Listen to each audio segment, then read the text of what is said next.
আসসালামু আলাইকুম। কি অবস্থা সকলের কেমন আছেন?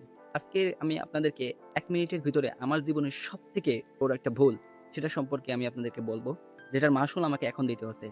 সেটা হচ্ছে সময় নষ্ট করা। বিশেষ করেন আপনার জীবনের সবথেকে মূল্যবান জিনিস হচ্ছে সময়।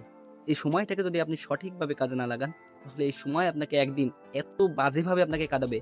বিশ্বাস করেন ভাই এই সময় আপনাকে খুব বাজেভাবে কাঁদাবে। কিভাবে?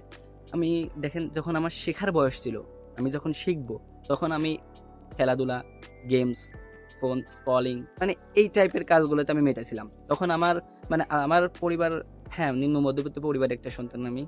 তবে বাবা-মার একমাত্র সন্তান হওয়ার কারণে আমি যথেষ্ট সুযোগ পেয়েছি। মানে আমাকে সুযোগ দিয়েছে পড়াশোনা করার জন্য। কিন্তু আমি আমার সময়টা আমি কাজে লাগাইনি। তখন আমি আমার স্কিল তখন আমার স্কিল শেখার সময় কিন্তু আমি স্কিল শিখিনি। তখন আমি কি করেছি? গেমস খেলা, তারপর হচ্ছে বন্ধুদের সাথে আড্ডা দেওয়া, তারপরে এরকম খেলাধুলায় মেতেছিলাম আরকি। তখন আমি আমার সময়কে একদম বাজেভাবে অপচয় করছি।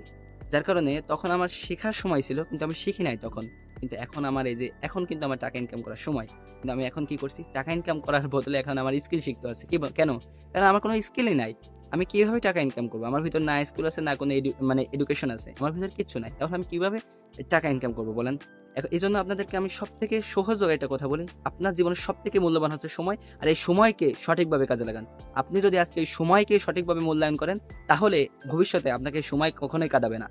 বিশেষ করেন ভাই এটা আমার জীবনের সবথেকে মানে সবথেকে বড় একটা শিক্ষা, যেটা আপনাদেরকে আমি সহজেই বলতেছি, এটা আপনি সময়টা নষ্ট করেন না ভাই। এটা আপনার জীবনের সবথেকে মূল্যবান। সো আপনি সময়কে ভুলেও নষ্ট করেন না। একটা দিন আপনার জীবন থেকে চলে যাচ্ছে মানে আপনি একদিন পিছায় গেলেন। সো প্রত্যেকটা মিনিটকে আপনি মূল্যায়ন করেন। প্রত্যেকটা ঘন্টাকে আপনি মূল্যায়ন করেন। একটা দিনকে আপনি মূল্যায়ন করেন। সো সময়কে কাজে লাগান। সময় আপনাদেরকে ভালো ফলাফল দিবে ইনশাআল্লাহ। এটুকুই বলার ছিল।